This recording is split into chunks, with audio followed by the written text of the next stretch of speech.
Welcome back to the Wholesome Rave podcast. This episode is going to help you focus in on the one thing that you truly are passionate about.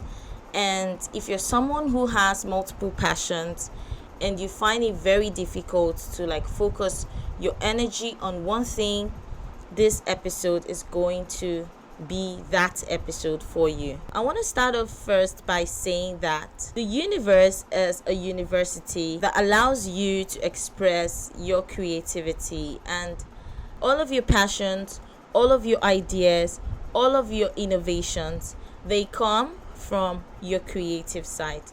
And everyone is a creative, just in case you didn't know.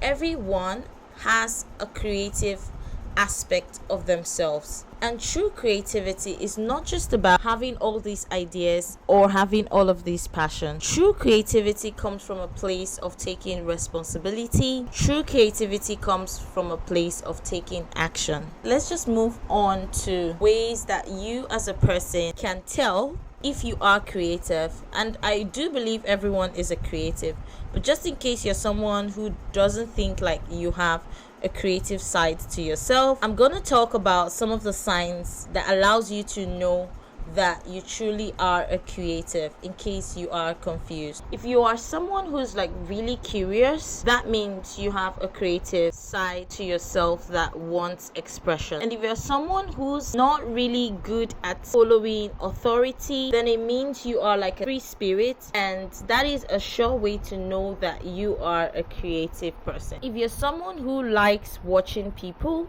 and you take interest in observing things around you, if you're also someone who understands the power of experimenting things and trying new things, you like taking new challenges, you probably are a creative as well. Also, I really do think that creative people who are genuinely passionate and have multiple projects that they want to take on, they are very comfortable with getting no for an answer, you probably are a creative. All of these signs are just signs that many people have in common. If you cannot find ways to express your creativity, then you're going to be filled with so much dissatisfaction in your life that nothing interests you about living. And that is what I want a lot of people to avoid getting themselves into. That's the whole reason why I've decided to speak on this topic.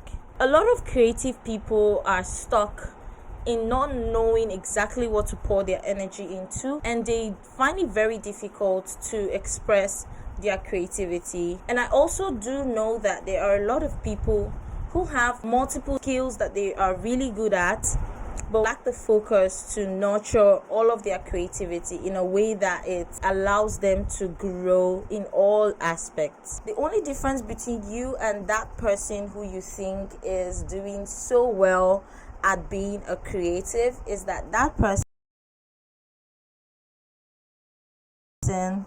is taking action on their passions and working on ways to become better at it.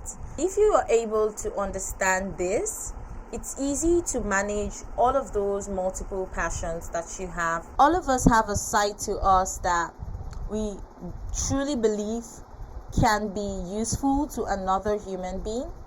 And even if you think you don't have a side to yourself that can be useful to someone else, I want to tell you that that's a big lie. You do have an interesting aspect to yourself. And some of the ways that you can nurture your creativity is by trying new things. If you cannot try new things, you cannot discover the things that you truly are passionate about. So creativity is like a muscle. It's like when you're trying to go to the gym, or you're trying to work out your muscles, or you're trying to bulk up. You spend time in the gym, hours in this gym, and you watch your food intake, you watch your diet, you spend time taking care of your body and lifting weights and growing muscles. That is the same thing your creativity requires. Your creativity requires you to keep on learning new things. It requires you to keep on trying new things, seeing new perspective and taking actions on it. That is what your creativity needs in order for you to grow. If you can take action or learn something new, take on a new project, try new stuff, change your environment, you can grow your creativity. It's that simple. Think about it. In order for me to do this podcast right now, I had to take a course. I had to learn.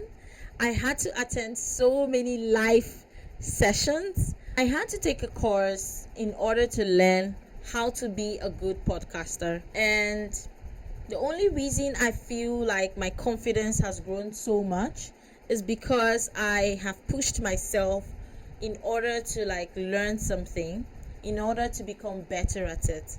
And the truth about it is, in the beginning, it's going to be really uncomfortable for you to try new things out, to learn new things, but that is the core thing you need to pay attention to. You're going to have to be uncomfortable in the very beginning. There are so many people who think learning something new, they have to get better at it initially, but you're going to suck at it in the very beginning. You're not going to be an expert in the beginning. You don't know everything. You're just learning something new. So give yourself some time, exercise patience, and get comfortable with being uncomfortable. That's the key thing for you to take out. This brings me to my very next point, which is practicing mindfulness. I've talked about this in so many different videos, and I really do think everything starts from the mind. Even our creative process is fueled by the mind.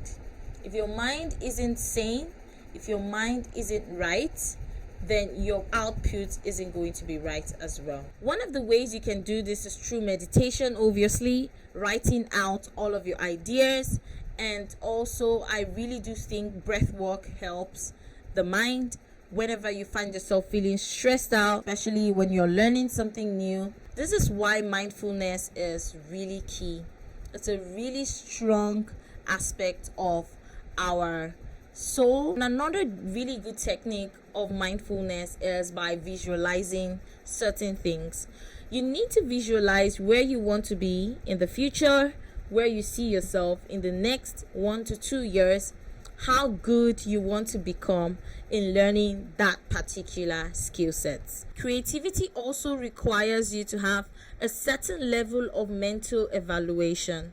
At some point, you really have to follow your curiosity.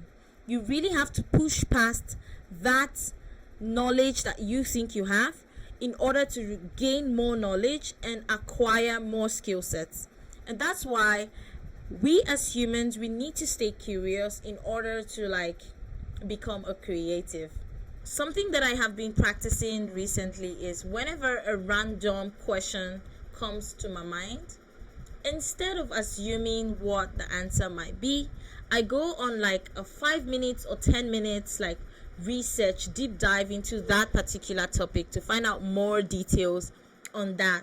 And that is kind of like a reward for my curiosity, because when I finally do arrive at some reasonable conclusion, I feel really good. I feel really good about it. It's the same thing for when I'm finally able to create a content that I've been wanting to create for the longest time. It makes me truly happy at the end of the day when I realize that I'm true with doing this. I feel rewarded for my curiosity, and I feel like I can do more things. These small practices, they do help you feeling like you've gotten one step closer. In order to nurture your creative process, a person needs to find time for less distractions. You need to make out time to feel less distracted.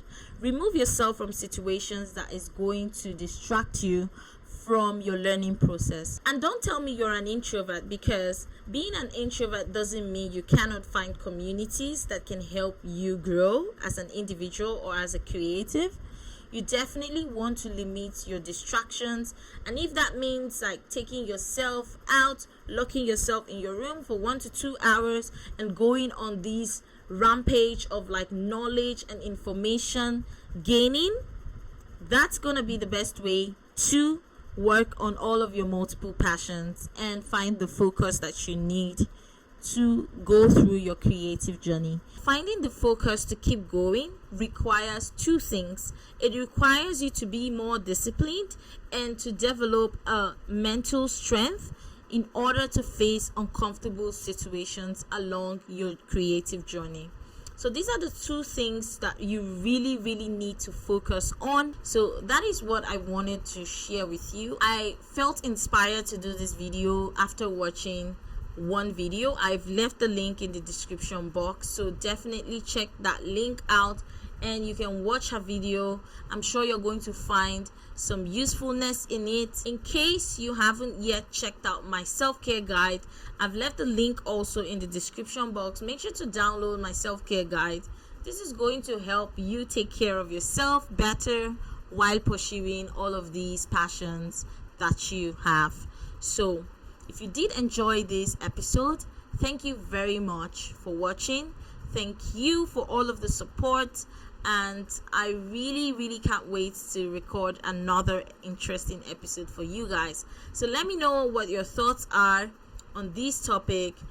What are the things that keep you distracted from focusing on all of your creative passions? What is it that makes it difficult for you to discover your passion? Let me know in the comment section below.